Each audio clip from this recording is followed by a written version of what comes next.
संत सतगुरु सत्य स्वरूप नित्य निरामय निर्मला संत सतगुरु सत्य स्वरूप नित्य निरामय निर्मला मृत्युंजय भव दुस्तर तारका चित्त चिन्मय तत्व प्रकाशका गतिमति को गणे स्थिति न बरणे मति अगम्य अंत न मूला संत सतगुरु सत्य स्वरूप नित्य निरामय निर्मला ध्यावत योगी कर संयोगी जगवासना त्यागी निगमादिक करे तेरी महिमा नाग शेष शिव हरि ब्रह्मा अग्रत ज्योति महातेज मूर्ति कारण सूक्ष्मन स्थूला संत सतगुरु सत्य स्वरूप नित्य निरामय निर्मला वेद अतीत बोध मूर्ति साधु जन हृदय वासी नाद नायक भेद अनंता बाध जीवन भव हरंता छेदिसि माया कर निर्मोह्या अलौकिक अमोला संत सतगुरु सत्य स्वरूप नित्य निरामय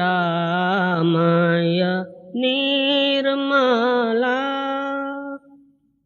परम ज्योति परम प्रकाश करतलामृत दायका निरंकार निर्गुणातीता निर्भय देव भवरहिता वर्णत शास्त्र पुराण अतुला संत सतगुरु सत्य स्वरूप नित्य निरामय निर्मला दीननाथ दयाल स्वामी स्व अनुभव प्रकाश का सोमनाथ तव चरण ध्यावे नेम नित्य निरंतर गावे कामादिक भव हर जीव शूला संत सत गुरु सत्य स्वरूप नित्य निरामय निर्मला।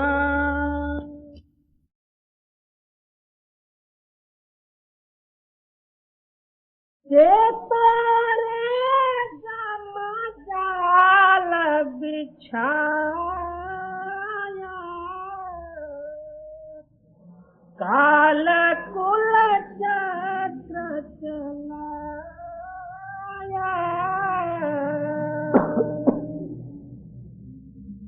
परम संत सदगुरु हजूर राधा स्वामी जी की जाने। जब संत जो है इस दुनिया में आते हैं, उनकी ड्यूटी, उनका कर्तव्य, उनका सिद्धांत क्या होता है। कोट्यानुकोट युग और जन्मों से अपनी आत्मा जो है इस अज्ञान रूपी नींद में सोई हुई है। और हर एक को पूछो तुम कौन होते हो, कोई कहेगा कि मैं आदमी होता हूँ। आदमी का सिद्धांत भी पूछा जाए, उसको यथार्थ जवाब देने में नहीं आएगा। आदमी नाम क्या होता है? तो आदमय यानी आदमी। तो उस आद स्वरूप को इसमें आप बन के बैठा हुआ। नहीं तो कोई कहेगा कि मनुष्य। मनुष्य का मतलब ये है जिस शरीर में मन और ईश का वास है,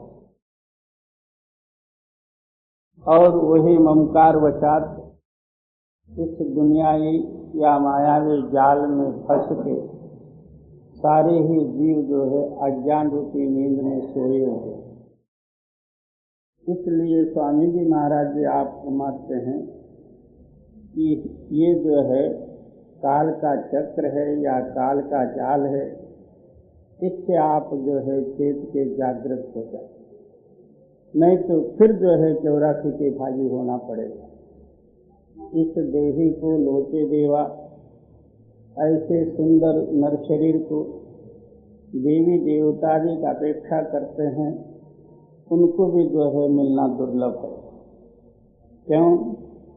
देवी देवतादिकों के शरीर में हम लोगों से भोग ऐश्वर्य वगैरह अच्छे होंगे और जो है आयुष्य का प्रमाण भी ज्यादा होगा, मगर मुक्ति का अधिकार तो उन देहों में नहीं।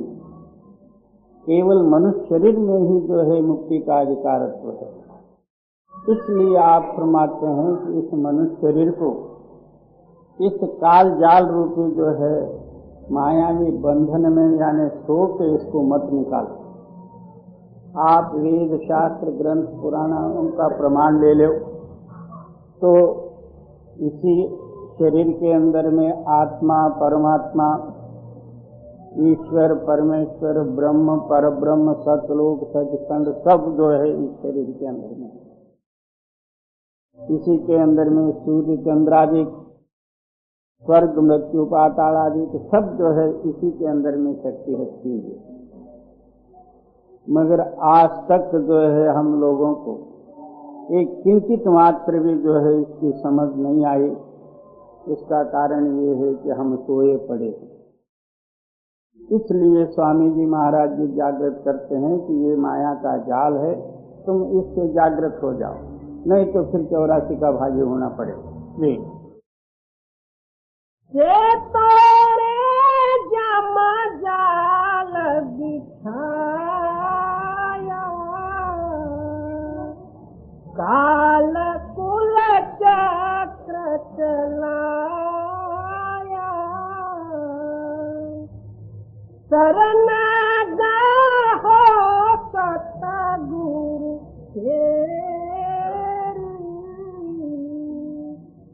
बचे 84 फेरी। इस माया जाल से बचना हो या 84 चक्कर से जो बचना हो, आप अनन्य भाव से जो है गुरु के शरण में जाओ। गुरु नाम इतने पर ही सिद्ध नहीं होता जो मनुष्य या स्वामी या मठधारी या और महंतादिक का नाम गुरु नहीं। गुरु एक पावर शक्ति है, हमको दुनियाई मोह भाव से छुड़ाते हुए उस सत्य नाम के साथ मिलाप करते हुए सत्य में ऐक्य करना, ये गुरु की ड्यूटी है और वो ताकत है। जब तक हम गुरु के शरण में न जाए तब तक हमारे को सीधा रास्ता नहीं मिलेगा, और अंदर में जाए तो हमारे को सहायकारी शक्ति दूसरी नहीं रहेगी और हम जो है मालिक से मिल नहीं सकते। इसलिए पहले तो अनन्य भाव से गुरु के शरण में जा। और तो शरण का मतलब क्या? आप छोड़ गुरु माहे समाये, तन से मन से धन से कोई भाव से जो है आपा भाव आपके हृदय में नहीं होना, ये शरण का सिद्धांत है। ये तीनों भाव से, तीनों बंधन से तो अलग हो जाए, तब जो है तू गुरु का शरण यथार्थ ले सकता। इस रूप में जो है तू गुरु के शरण में जा, और तो ऐसा जो है शरण हो जाए तब जो है 84 का चक्कर कटा सम। थोड़ा सा भी जो पर्दा है किसी भाव का, तब उसी का रूप धारण करेगा। जहाँ आशा तहाँ बासा, जिधर तेरी आशा होगी उसी का ये रूप तू बन जाए। जी शरण सता गुरु तेरी, बचे 84 फेरी। उलट कर घाट में आओ, सुई के द्वार समाओ। क्या वो चेतन शक्ति या शब्द धारा या पावर ऊपर से धारा रूप में आके दोनों नेत्र के मध्य भाग में स्थित होते हुए इस शरीर और मन के साथ संबंध रख के जगत रूप हुआ है। अब हम क्या कहते हैं? हमारा मकान, हमारा देश, हमारे आप्त, हमारे बंधु, हमारा कुटुंब। देखा जाए तो इसका उसका कोई संबंध नहीं। देश का और तेरा क्या संबंध? ये मन और माया का देश है। मन जब अविद्या में लय हो जाती, निद्रा में, उस टाइम में देश कहाँ रहता, तू कहाँ रहता, कुछ भी नहीं।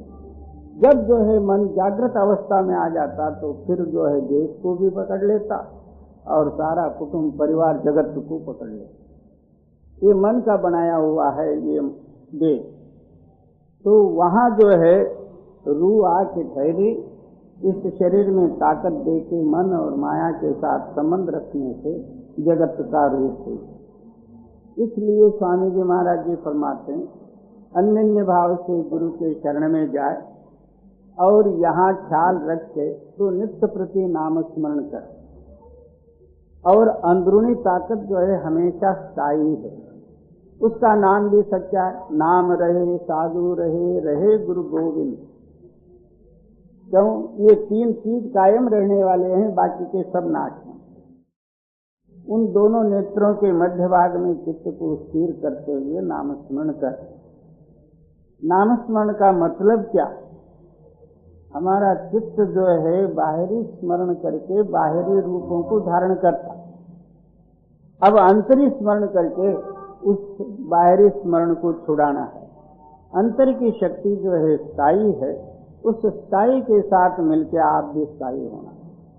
तो वहाँ क्या कहते हैं, ऊपर जाने की रास्ता जो है एकदम सुई के नोक से भी बारीक है। इसलिए गुरु नानक देव जी वर्णन करते हैं, मुक्ति द्वारा सांकड़ा राई 10वें भाग।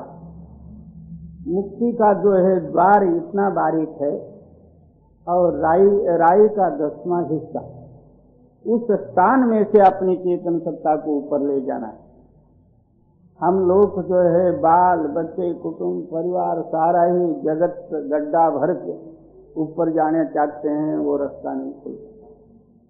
मेरे बाल बच्चे भी आ जाए, कुटुंब पैसा भी आ जाए, सब कुछ जो है बड़ाई छोटाई भी आ जाए, सेठ साहूकार बन के ऊपर जाऊं या तो सेनापति राजा बन के जाऊं, वहां कैसा? वहां तो जो है सबसे नीचे ऊंचा ऊंचा सब कोई चाले, नीचे चाले न कोई, जो कोई प्राणी नीचे चाले वो सबसे ऊंचा हो। और परमात्मा में इसमें है क्या अंतर? क्या मईपन। इस दुनिया में लेना और देना ये चार ही पदार्थ हैं। देने को है अन्नदान, लेने को है सतनाम, करने को है दीनता, डूबन को अभिमान। अहंकार ने हमको घेर के जो है इस दुनिया के साथ डुबाया हुआ। हम क्या कहते हैं? संसार। संसार का मतलब क्या? हमारे हृदय के अंदर में एक संशय उठा, उस संशय को इसने सुख माना, उसके अनुसार कर्म किया, उसी सार में जो है डूबा, और तो दूसरा कोई है ही नहीं, तेरी ही कल्पना है। अब उलट कर घाट में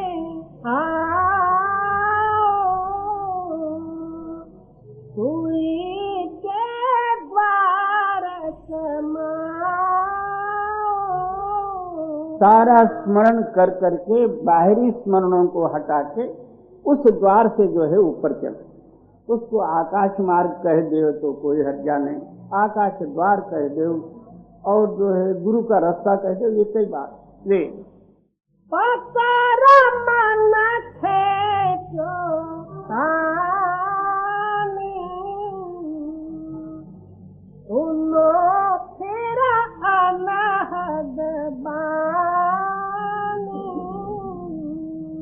उस स्थान में चित्त की स्थिरता होते समय में मन जो है बाहर का याद ला ला के उधर रखेगा। उस टाइम में भी जो है मन को जो है खींच के उस स्थान में रख दो, यानी खड़ा कर दो। जब मन स्थिर हुआ, ऊपर से आवाज आप ही आप आ, उस आवाज के साथ मिलके चलो, कोई आपको रोकने वाला नहीं है। आवाज ही एक रोड है, वो ना ओम है ना सोम है, उसमें ना कोई आकार है ना उकार है ना मकार है, सबके लिए वो एक सा रास्ता है।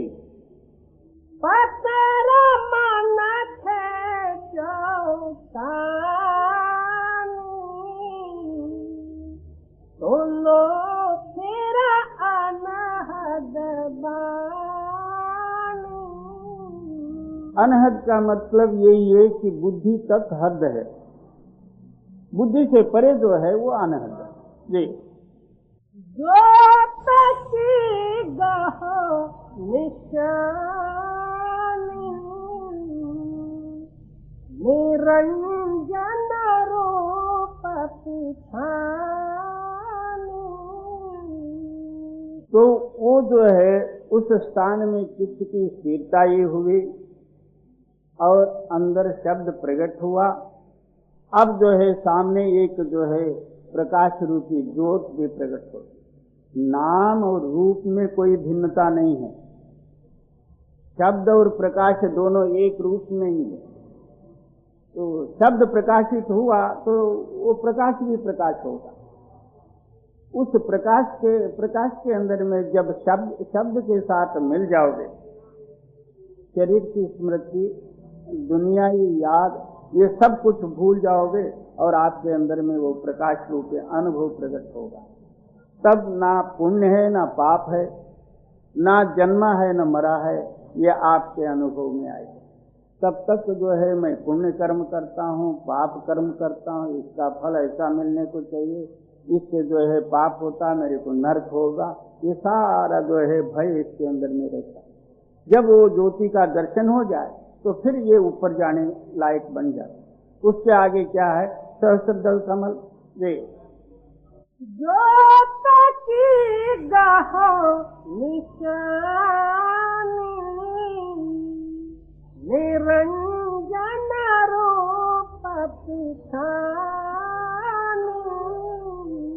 ज्योति का रूप जो है मन और माया है, और निरंजन का रूप जो है सहस्त्रदल कमल, जिसको निराकार निरंजन वगैरह कहते हैं, वो सहस्त्रदल कमल। और मन तू ज्योत स्वरूप है अपना मूल किसान।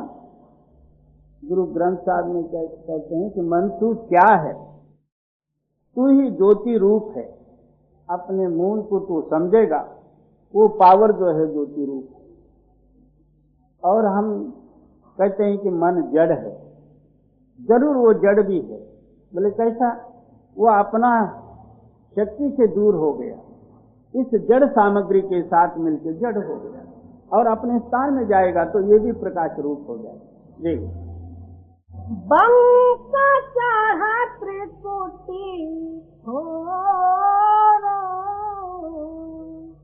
सुन्न में आत्म जोरो।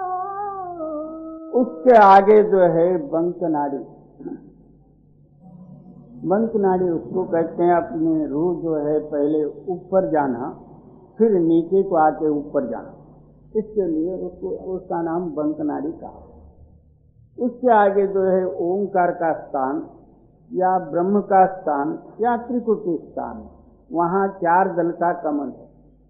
उसी एक एक दल से जो है चारों वेदों की उत्पत्ति और सृष्टि हुई। जी, काल की हाथ छुड़ानी दयाल बदलिया अगवानी। क्या वहाँ तक जो है काल का हद है? निराकार निरंजन त्रिकुटी ब्रह्म वगैरह ये काल का हद है। उसके आगे जो है दयाल देश का मार्ग। जी, संत संगनाथ जोरा गगन का नाता तोरा। जब चित्त जो है दुनिया से हट के नाम और संतों के समागम में मिल जाती है, तब जो है ये अंतर्य अनुभव प्रकट होता है। जब तक दुनिया के ताल्लुक में है वो अंदर आ नहीं सकता, ना नाम का संग है ना तो अंतरूणी अनुभव का संग। जी, संत संगनाता जोरा गगन का नाता तोरा। सूरत का घोड़ा दौड़ा निरत का चाबुक छोड़ा। हमारे अंदर में या उस चेतन शक्ति में 2 ताकतें हैं, एक सुर्त और एक नृत्य। सुर्त नाम शब्द, नृत्य नाम प्रकाश। अब शब्द मार्ग है और नृत्य के रास्ते से चलना है। जब शब्द में मिलोगे, शब्द ऊपर की धारा है और ऊपर का रास्ता है, उसमें मिलके नृत्य नाम जो है प्रकाश के द्वारा जो है ऊपर चल। जी, सूरत का घोड़ा दौड़ा निरत का चाबुक छोड़ा। सूरत का बाण चलाया भंवर का चाक फिराया। सुर्त नाम जो है वही शब्द में मिलके भंवर गुफा के स्थान में जाओ, जिसको संतों ने सोहम देश का वर्णन किया। जी, शब्द से शब्द समाया परम पद अपना पाया। जिस तरह अब जो है संतों के वाणी के साथ चित्त लगने से चित्त के अंदर में अंतरूणी शब्द का समझ आ गया, और संतों की वाणी वही है उस शब्द के साथ जो है समझ देने वाली, शब्द की समझ देने वाली जो है वो संतों की वाणी है। और उसके सिवाय दूसरा कोई पोथी, ग्रंथ, पुराण, मंत्र, तंत्र, जप, तप ऐसे वैसे के जो बताएंगे उसका कोई, वो तो कोई ना कोई कामना, वो कोई ना कोई कर्मकांड और रहे। संतों के वाणी के सिद्धांत यही है कि अंतर आत्मा जागृत करना। संतों की वाणी के अंदर में वही रहस्य रहेगा, अंतरूणी शब्द की ही महिमा। वो सुनते सुनते क्या होता, इसके साथ में भी, इसके अंदर में भी वो शब्द का जो है हेतु या शब्द का विचार प्रेरणा होता, तो फिर अंतरीय शब्द का जो है तलाशी बन जाता। तो शब्द का अभ्यास करके आप भी शब्द रूप हो जाए। और शब्द से शब्द समाया, परम पद अपना पाया। क्या ऊपर जो है 5 देश हैं, 5 ही देशों में 5 शब्द हैं। नीचले शब्दों को त्यागते हुए ऊपरले शब्दों को ग्रहण करते हुए अपना निज देश सतलोक सचखंड पहुंचा। अब ये आत्मा जो है ना ब्रह्म का अंश है ना पार ब्रह्म का अंश है, केवल सत्य का अंश है।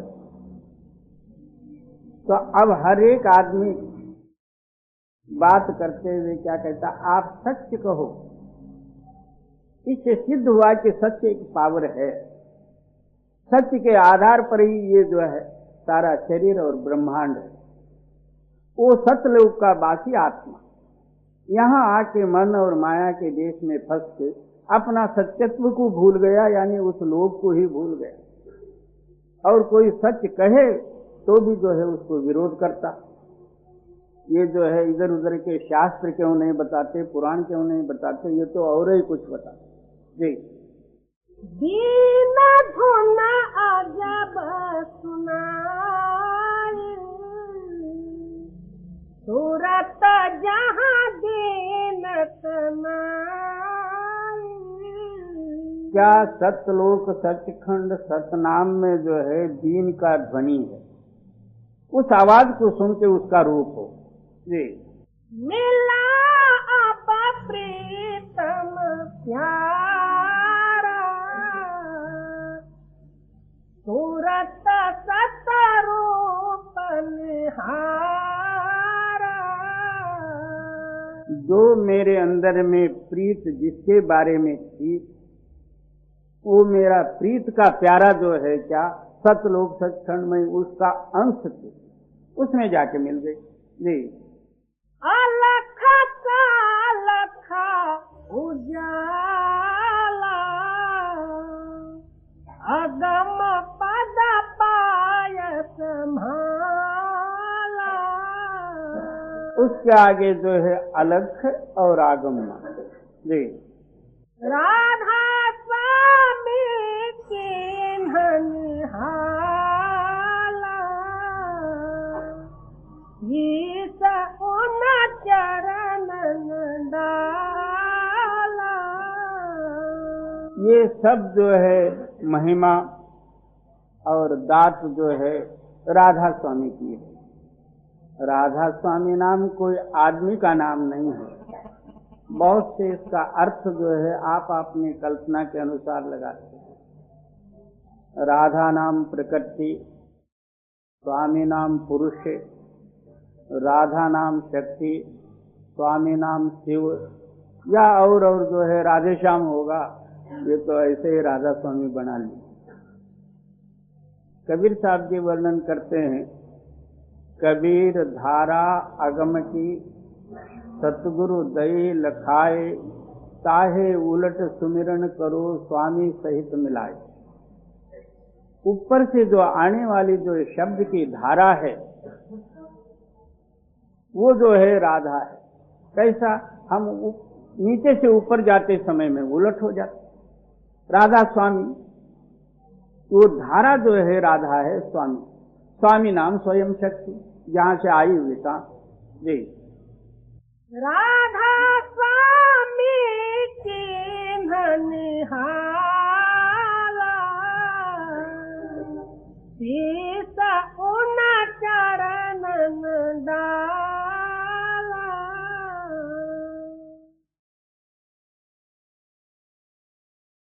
चोर मूस घर पहुँचा मूर्ख पहरा देई। चोर मूस घर पहुँचा मूर्ख पहरा देई। सदगुरु पलटू साहब जी की वाणी। चोर तो जो है चोरी करने के लिए अंदर घर में बढ़ गया, और मूर्ख जो है ये दरवाजे पर बंदूक लेके पहरा दे रहा।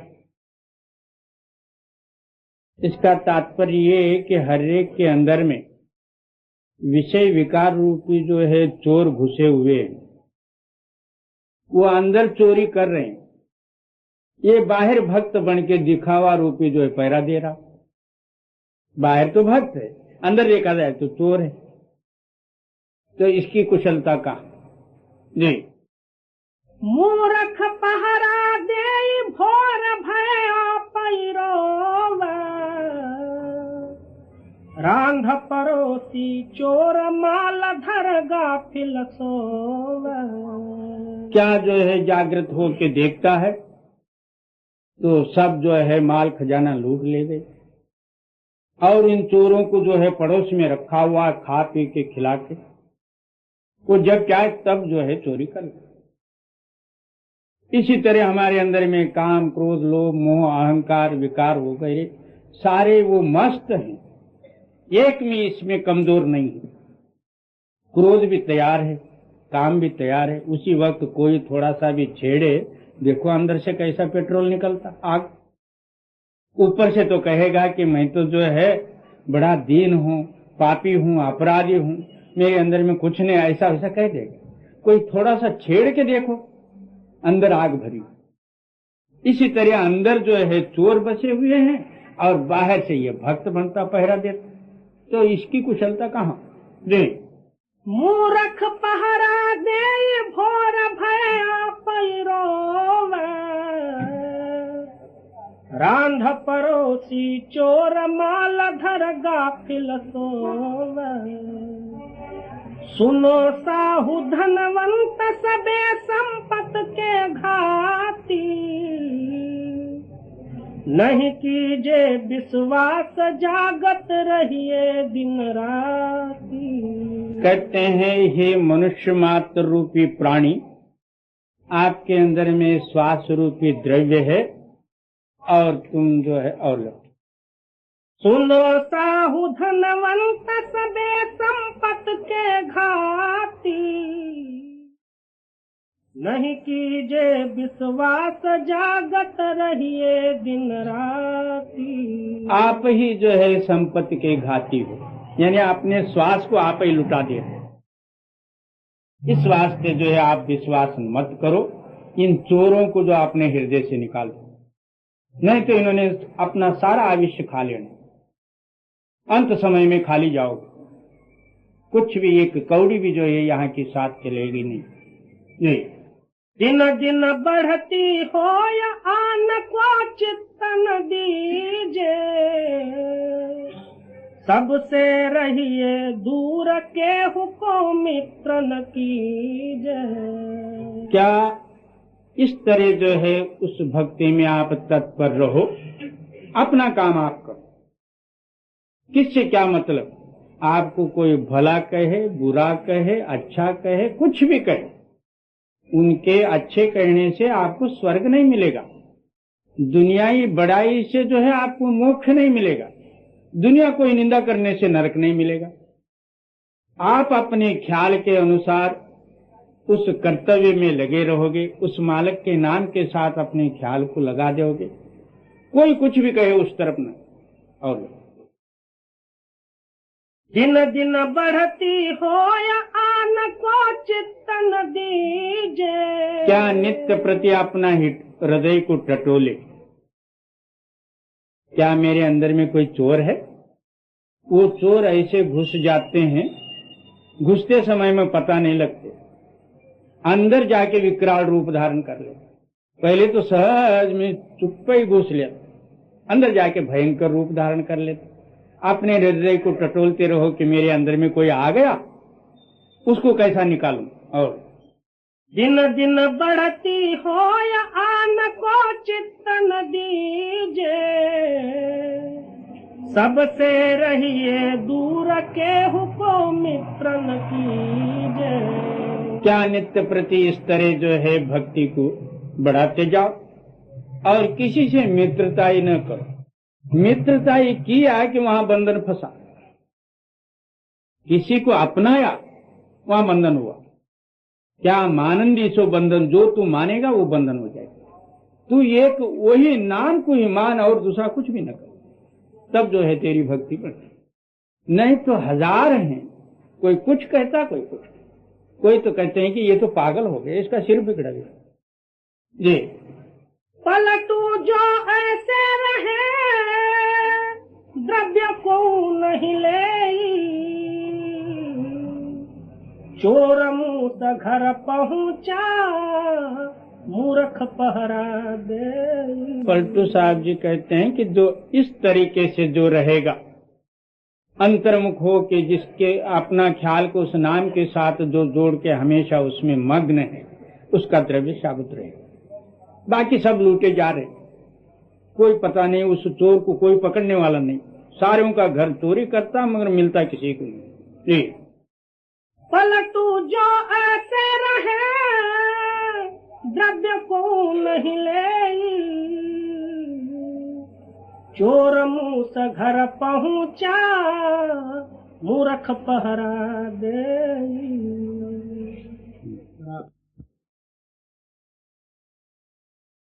संगत से सुख उपजे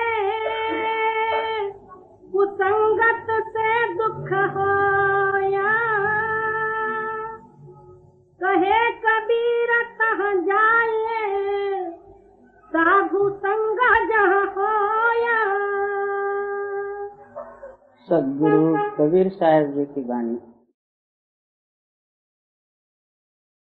सारी दुनिया एक संगत का रूप है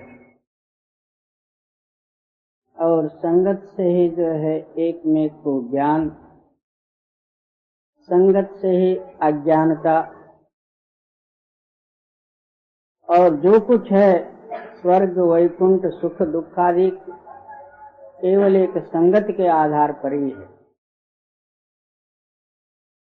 अब हम लोग जो है दुनिया का संग करके, दुनिया के कर्म करते हुए, दुनिया का सुख का याचना करते हुए बार बार इस दुनिया में आना और जाना, जन्म मरण रूपी चक्कर काटना। और इसी तरह परमार्थ का भी जो है एक संग ही संग मूल है। जब तक इसको जो है सच्चा सत्संग नहीं मिलेगा, तब तक हमारे हृदय के अंदर में दुनियाई संग रूपी जो संस्कार हैं वो दूर हो नहीं सके। दुनिया का संकल्प विकल्प रूपी जो है संगों का भाव हमारे हृदय में होने के कारण से बार बार जो है उसी संग के कारण हमको जन्म लेना पड़ा। अब इस संग से दूर होके आहोरात्र सत्य का संग करते हुए सत्य रूप होने के लिए सत्संग की जरूरत है। अब मायावी संग हुआ ये, और मायावी सुख दुखादिकों का संबंध हुआ। अब सत्संग से सत्य का संग करके हमारे हृदय के अंदर में जो मिथ्य संकल्प विकल्प आदि के भाव हैं वो दूर हटाते हुए केवल सत्य का संग करके सत्य होना है। इसलिए आप फरमाते हो संगत से सुख उपजे कुसंगत से दुख होया। कहे कबीर तह जाए साधु संग जह होया। क्या कहते हैं, संगत से सुख की प्राप्ति और कुसंगत से दुख। इसलिए आप फरमाते हैं कि तू वहां पर जा जहां साधुओं की संगत हो। सवाल पैदा हुआ कि हम तो जो है जन्म से ही साधुओं का समागम करते आए हुए हैं, तो उसमें क्या विशेष ऐसा जो है हमको सुख का लाभ नहीं हुआ। आप फरमाते हैं कि साधुओं के संग में कदापि निष्फलता होती ही नहीं। सच्चा साधु और सच्चा प्रेम और प्यार का संग, उसमें कदापि निष्फलता होती ही नहीं। इसलिए ऐसे समागम में जा जहाँ सच्चा साधुओं का समागम हो। और बाहरी ड्रेसधारी साधु वो दिखावा हुआ, हमको भी जो है वही दिखावे का ही लाभ होगा। जी संगत की जे संत की जिनका पूरा मान, अनतोले ही देत है नाम सरीखा धन। अब फिर कहते हैं कि संगत उससे भी विशेष क्या है, तो संतों का समागम। और संत किसको कहना चाहिए? जिनका परिपूर्ण मन है। परिपूर्ण का तात्पर्य क्या?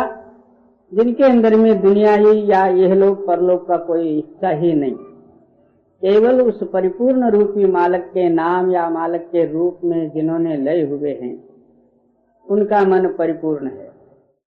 जो उनके शरण में जाएगा उनको भी जो है ऐसा अमूल्य रूपी नाम, उससे कुछ बदला न चाहते हुए केवल दया करके जो है नाम का दान देंगे। ऐसे संतों के शरण में जा।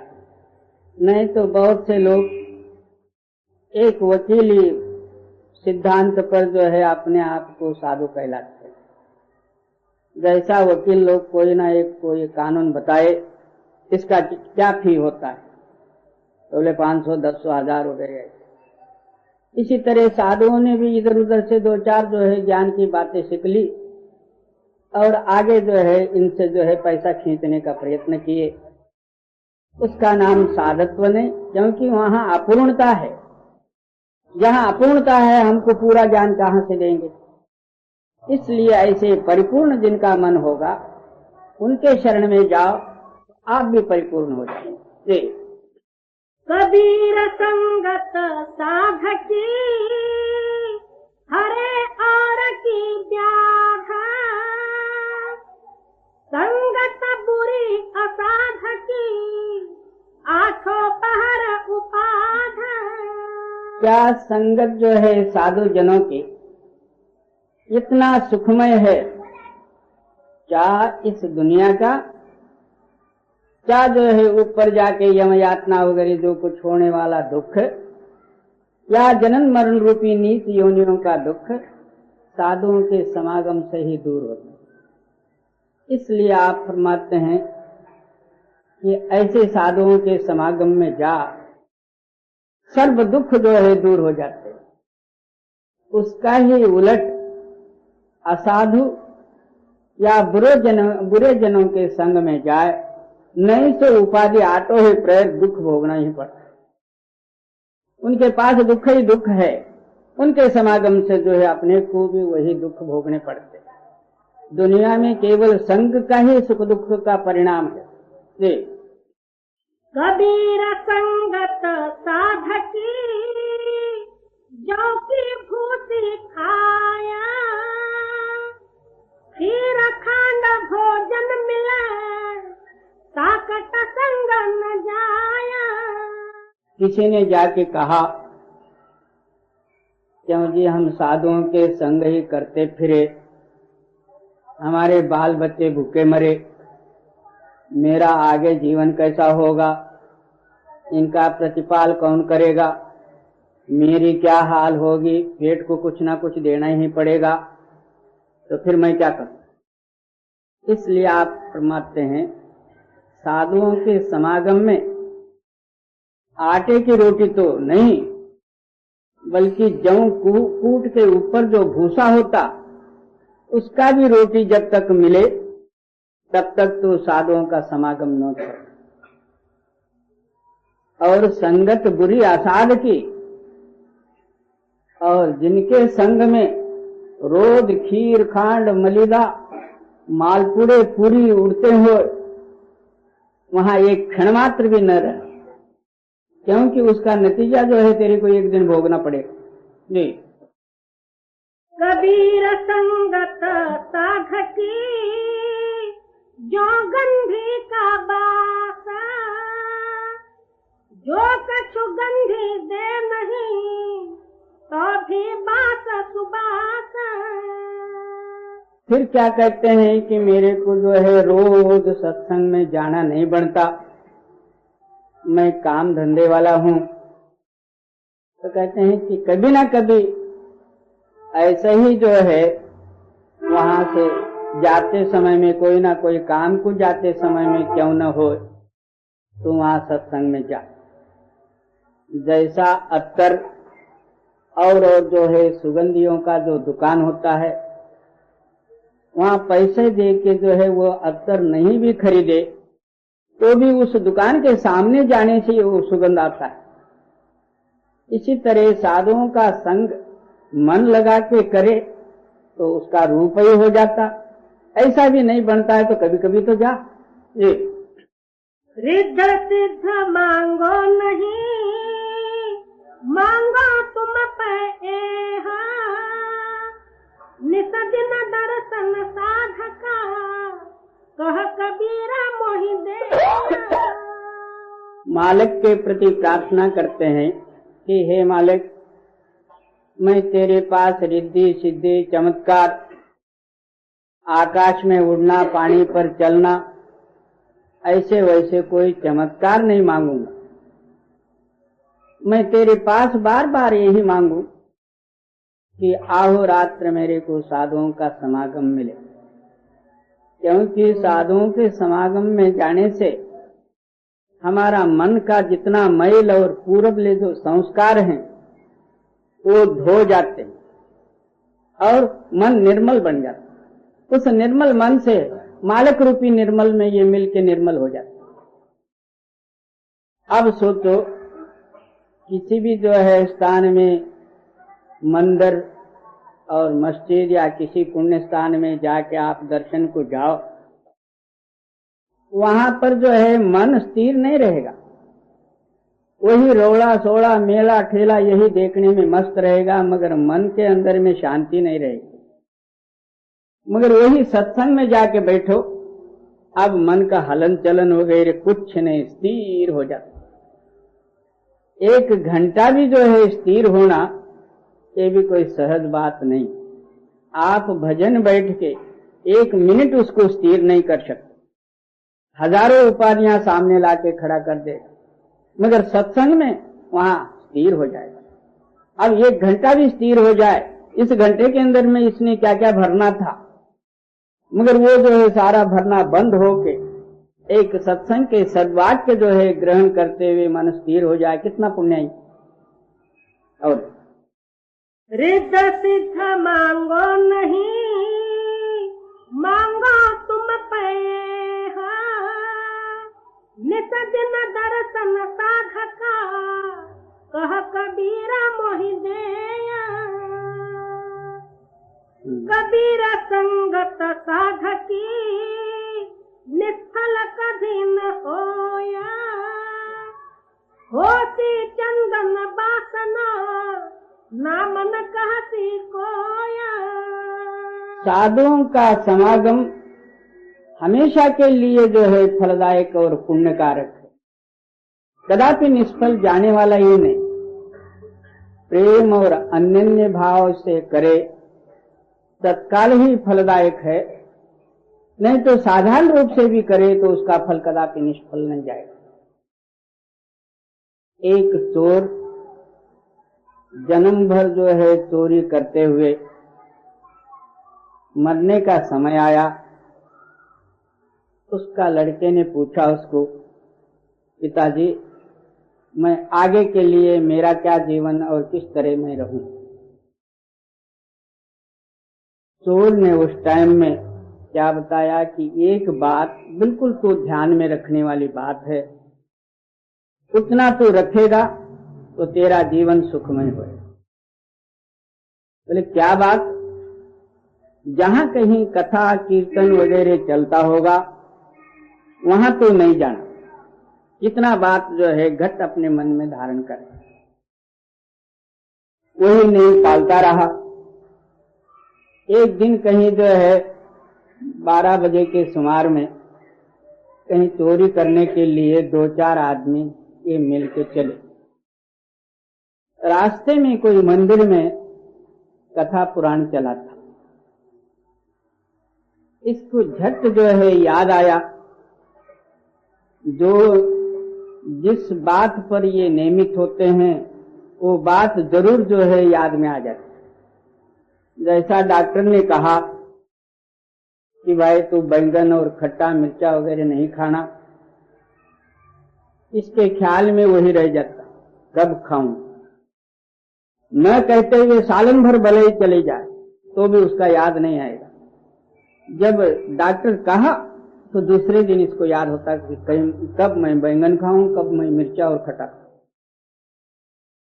इसी तरह उस चोर के हृदय में अपना पिता का वाक्य बार बार याद आता और वो सोचता भी रहा कि मेरे पिता ने जो है ऐसा क्यों कहा, क्या मतलब है इसके अंदर में। एक दिन तो जो है जाके देखना तो चाहिए, मतलब क्या है।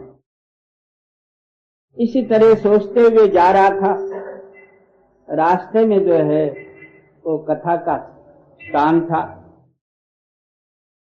वो कथा के जो है वक्ता या आचार्य उस टाइम में वो विषय कथन कर रहे थे कि देवी देवतादिकों का आंख नहीं बंद होता, हमेशा खुला रहता।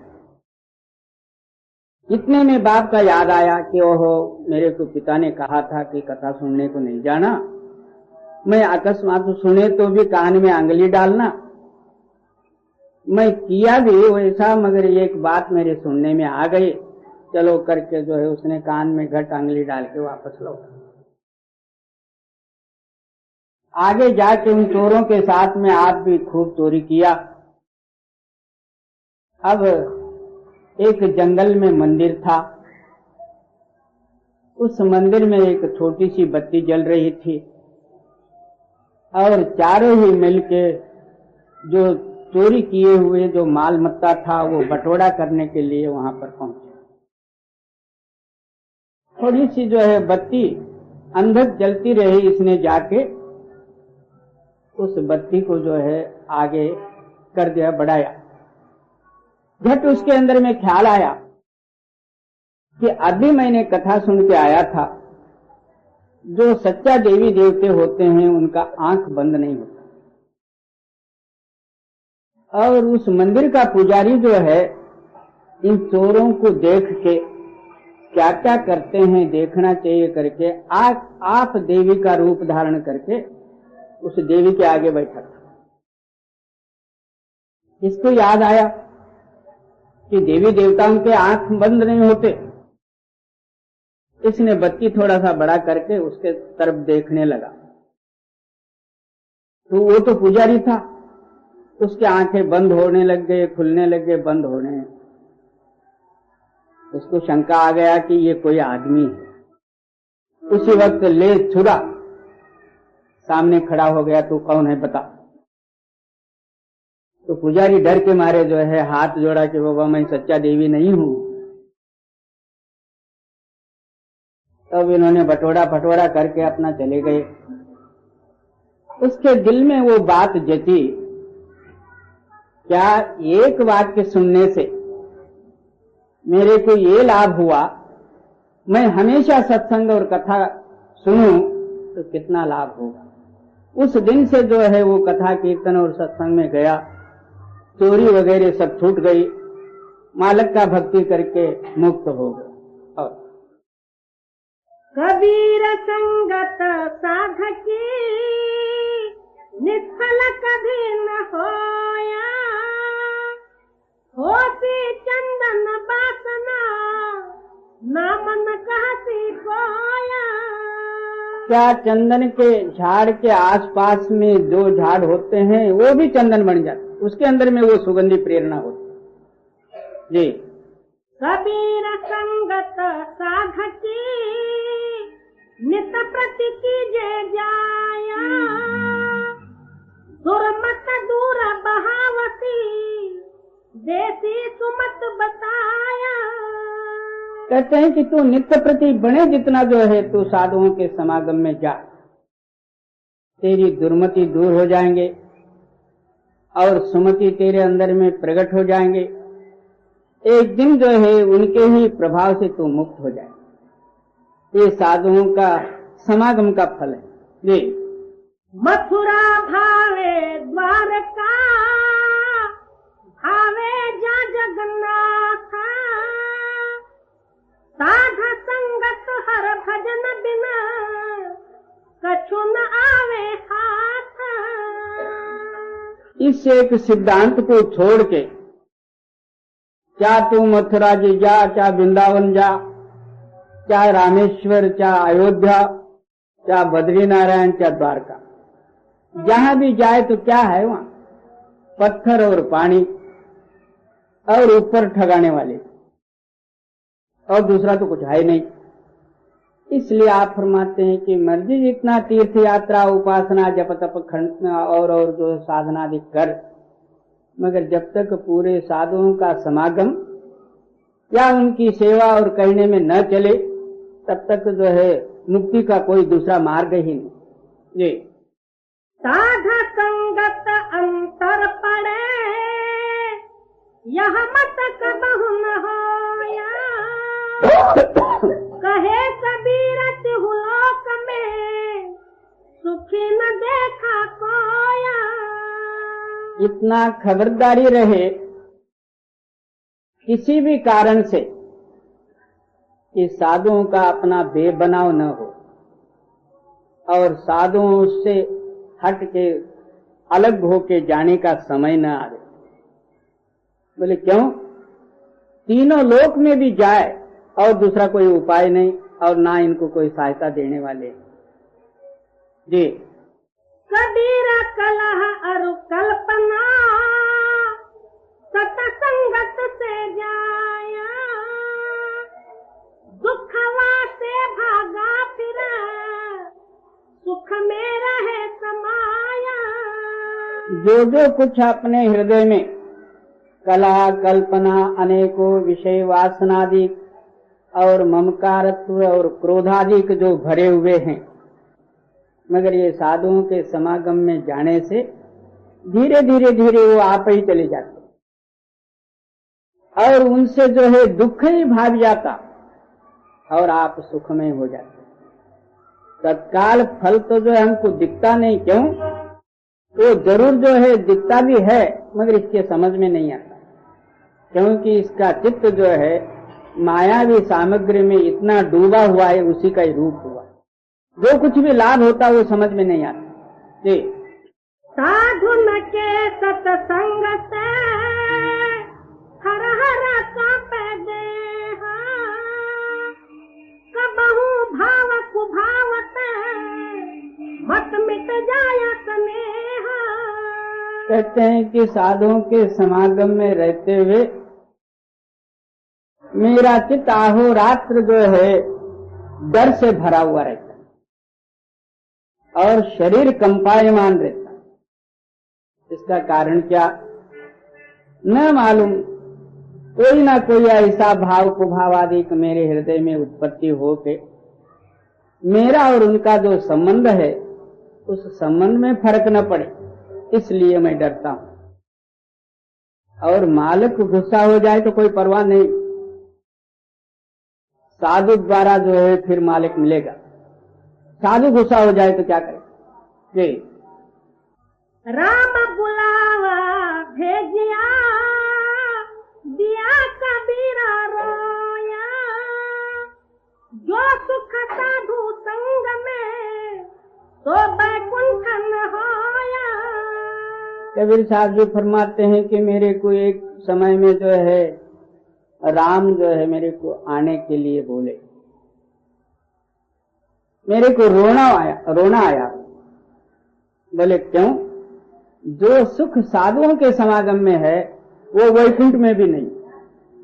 वैकुंठ में होता क्यों भला विष्णु 10 अवतार धारण करके इस दुनिया में भागा फिरता? वहीं सुख होता क्यों आना पड़ता? मच्छ मछली हुआ, कच्छ कछुआ हुआ, वरहा नाम डुक्कर हुआ, सुअर, तो वहीं सुख होती। तो ऐसे ऐसे जो है जन्म धारण करने की क्या जरूरत है? इसलिए आप फरमाते हैं कि जो सुख साधुओं के समागम में है वो वैकुंठ में भी नहीं है। बंधे को बंधा मिले, छूटे कौन उपाया, कर संगत निर्बंध की पल में ले छुड़ाया। ये जितने बड़े बड़े देवी देवतादिक हैं वो आप अपने स्थान और सुख और अधिकार से बंधे हुए और उनके पास जाए या उनकी उपासना करे, पहले उन्होंने बांध लिया तो फिर हमको क्या खुला करेंगे? बंधे को बंधा मिले तो और भी बांधना ही है। इसलिए आप फरमाते हैं कि साधु बंधन से रहित और निर्बंध होते हैं। वो किसी बंधन का विषय आपके सामने नहीं रखते, ये करो तो ये मिलेगा, ये नहीं। वो क्या कहते हैं कि तू जिस बंधन में फंसा हुआ है उस बंधन से अलग होकर निर्बंध रूपी उस मालक का नाम को बतलाते हुए इसको सारे ही बंधनों से रहित करते हैं। ये साधुओं का सिद्धांत है। और इस सिद्धांत पर जो है साधु जो है हमको बोध नहीं करेंगे, उसका नाम साधु ही नहीं। कोई ये करो वो करो, माला फेरो, मुद्रा लगाओ, फलाने इधर जाओ उधर जाओ, और फिर भी एक बंधन में डाल दिए हो ना जी। जा पल दर्शन साधका, तापल की बलिहारी, सतनाम रसना बसे, लीजे जन्म सुधारा। कहते हैं कि जिस समय, जिस पल, जिस घड़ी, जिस मिनट में साधुओं का दर्शन होता है, समागम होता है, उसकी जो है कोई कीमत ही नहीं। तो क्या उनसे सतनाम की प्राप्ति हो के मुक्त हो जाता है। ते दिन गए अकारथी, संगत बिना संता, प्रेम बिना पशु जीवना, भक्ति बिना भगवंता। क्या वो दिन जो है निरर्थक और निकम्मे गए जिस समय में जो है साधु और संतों का समागम नहीं हुआ? साधु संतों के समागम से ही हमारी अंतरी आत्मा जो प्रेम है वो जागृत नहीं होती।